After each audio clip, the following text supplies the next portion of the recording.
किसी ने बड़े कमाल की बात कही है कि इस दुनिया में हम दूसरों के जीवन की नाव खेने नहीं आए हैं, हम तो उन्हें उनकी पतवार पकड़ने की प्रेरणा देने आए हैं। नमस्ते, मैं हूं आरजे कार्तिक। अनिल जी की कहानी सुनाता हूं। 65 वर्ष की उम्र हो चुकी थी और बड़े चिड़चिड़े रहते थे, गुस्सैल हो गए थे। धीरे धीरे उनका व्यवहार बदल रहा था। घर में बच्चों को बात बात पर डांट देना, बिल्कुल चिड़चिड़ापन उनके स्वभाव में आ चुका था। घर वाले बड़े परेशान रहते थे कि पापा कैसे हो गए। उन्हें लगता था उम्र बढ़ गई शायद इसलिए ऐसा हो गया। और अनिल जी को अंदर से लगता था कि मेरे साथ ये हो क्या रहा है, मैं बात बात पर इतना गुस्सा क्यों हो रहा हूं। तो अनिल जी ने एक दिन जब वो ध्यान से पूजा पाठ से जब उठे वहां से आसन से, तो उन्होंने अपने अंदर एक बदलाव लाया। कुछ समय के बाद उनकी बेटी आकर आकर कहने लगी कि पापा वो मेरी गाड़ी खराब हो गई है। तो उन्होंने मुस्कुरा करके कहा कि बेटा गाड़ी खराब हो गई है तो अपना खर्चा खुद देखो, जाने का व्यवस्था बैठाओ, मेट्रो से चले जाओ, बस से चले जाओ, पैसा इकट्ठा हो जाए, सेविंग्स हो जाए तो गाड़ी ठीक करा लेना, नई गाड़ी ले लेना, मुझसे मत पूछो। कुछ समय के बाद बेटा आया आकर कहने लगा कि पापा इस वाले टेस्ट में फेल हो गया हूं, आगे मैं कोशिश करूंगा। उन्होंने कहा बेटा जैसे पढ़ना है पढ़ो, तुम्हें पता है कैसे पढ़ना होता है पास होने के लिए, पढ़ो।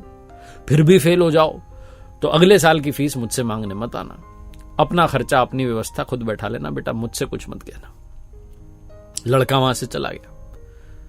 कुछ समय बीता तो उनकी पत्नी आई, आकर कहने लगी कि सुनो जी मुझे तो मायके जाना है, 1 महीने के लिए मायके रह करके आऊंगी, यहां मेरा मन नहीं लगता, बोर हो गई हूं।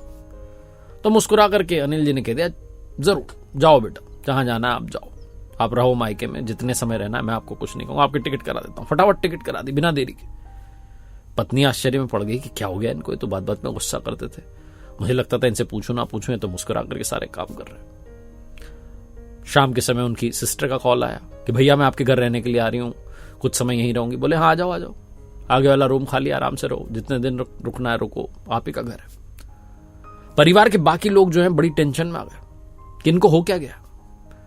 कुछ दिनों तक उनका यही व्यवहार चलता रहा, जैसे उन्हें कोई फर्क ही नहीं पड़ता, जो हो रहा है होने दो, जो चल रहा है चलने दो। तो एक दिन घर के सारे सदस्यों ने डिसाइड किया कि आज शाम में डिनर के बाद में मीटिंग रखेंगे, फैमिली मीटिंग होगी और पिताजी से पूछेंगे कि आपको हो क्या गया है। तो शाम में घर वाले इकट्ठे हुए और एक एक करके बोलने लगे। बेटी ने कहा पापा आपको हो क्या गया है, आप तो ऐसे बिहेव कर रहे हो जैसे आपको फर्क ही नहीं पड़ता। बेटे ने कहा हाँ पापा आप तो बिल्कुल ऐसे हमसे डिस्कनेक्ट हो गए। पत्नी ने कहा आप तो मुझसे कहते थे मत जाओ मायके, अब कह रहे हो जितने दिन रुकना है जाओ, क्या हो गया आपको, किसी डॉक्टर से मिल लिए, चेंज कैसे आ गया। तो अनिल जी ने कहा मैं किसी से नहीं मिला, मैं अपने आप से मिल लिया। मैंने शास्त्रों में पढ़ा है, सब कुछ मैं जानता हूं कि सब अपने कर्मों का फल भुगत रहे, फिर भी मैं तुम लोगों की चिंता करता था, तुम लोगों के बारे में सोचता था, तुम लोगों का सोच सोच के जो है खुद की तबीयत खराब कर रहा था, गुस्सैल हो रहा था, चिड़चिड़ा हो रहा था। रात में 2-2 घंटे मुझे नींद नहीं आती थी, तुम्ही लोगों की चिंता करता था। फिर एक दिन मैंने एक दवा ले ली जिसका नाम है अब मुझे फर्क नहीं पड़ता, क्योंकि मुझे फर्क पड़ भी जाएगा, मैं चिंता कर भी लूंगा तो होगा कुछ नहीं, होगा तुम्हारे कर्मों से, तुम्हारे व्यवहार से, तुम्हारा जीवन तुम्हें देखना है। मैं क्यों गुस्सा करूं, मैं क्यों परेशान रहूं, तुम्हें जो अच्छा लगता है, तुम भी तो कुछ सोचते होंगे, तुम अपनी पसंद से जैसा जीवन जीना है जियो।